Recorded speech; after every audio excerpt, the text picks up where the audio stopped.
Hey guys, and welcome. Gonna do a bit of a hot take today, as Zack Cregger's Weapons has been a massive hit. I myself was super excited to see it, as I love Barbarian, and I was really looking forward to seeing what the director was gonna come up with next. Um, on top of that, the reviews were incredible, and not that that is a good indicator of how good the movie's going to be, but it just got my hopes up even further. So I got my ticket, went to the theater, sat in my chair, and I was waiting to be wowed. And that never happened. About halfway through the movie, I realized that it wasn't what I thought it was going to be.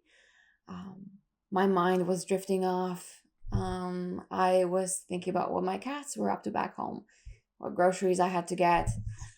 That's never a good sign.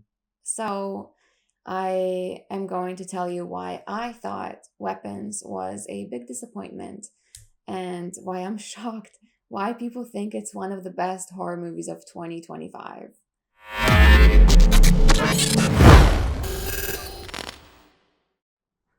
First of all, the movie was trying incredibly hard to deliver an original ending to the point where it became ridiculous.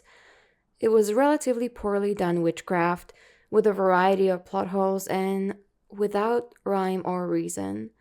No explanation in order to get the viewer more invested. I would have been more entertained by the story of how the sister got this way, as opposed to her kidnapping the children. It seemed like the director was so hung up on the idea of this lady kidnapping the kids that he built everything else around it without considering whether or not the other storylines were interesting. And besides the first two, they were not. Secondly, and I know that I touched on that earlier, it really was a plot hole central. I don't even know where to start with this one, but let's imagine the entire class of children go missing except for one. The police don't investigate further what the parents were doing, and they believe everything the incredibly odd sister said. And the child, Alex, isn't being regularly checked up on. The father is catatonic, which was poorly explained by Gladys, and all the windows in the house have been covered with newspapers. The cop whose car is parked outside the house doesn't have to check with dispatch, just disappears on the clock, and nobody's concerned. Plus, what was even the point of the story of him cheating on his girlfriend? It boggled my mind how incredibly unnecessary this was. It was just filler. We knew he wasn't a good guy, even without knowing he was a cheater. It feels like an instance of the writer thinking the viewers aren't very smart and need to have everything spelled out for them. I don't feel like a horror movie needs gore or even a lot of violence in order to be scary or keep the viewer tense. But the sister was just grotesque. She was not a well developed character, and she didn't serve the purpose of being unsettling.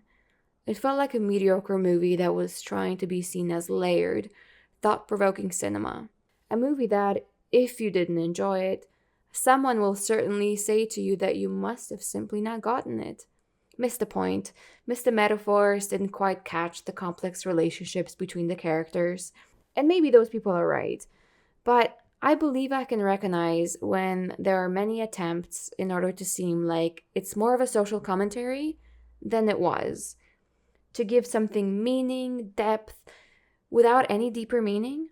It just seems like it's not very Hollywood to just own what you are without having to shove some sort of commentary down people's throats.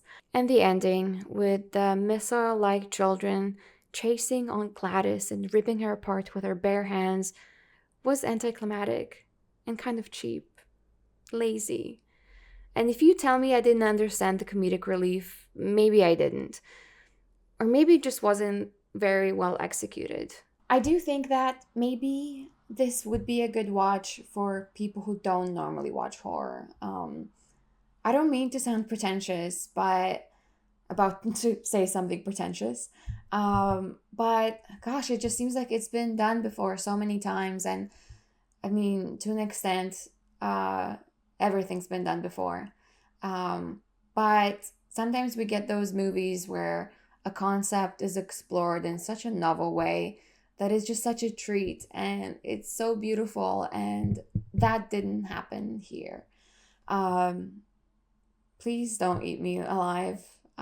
Thanks for watching.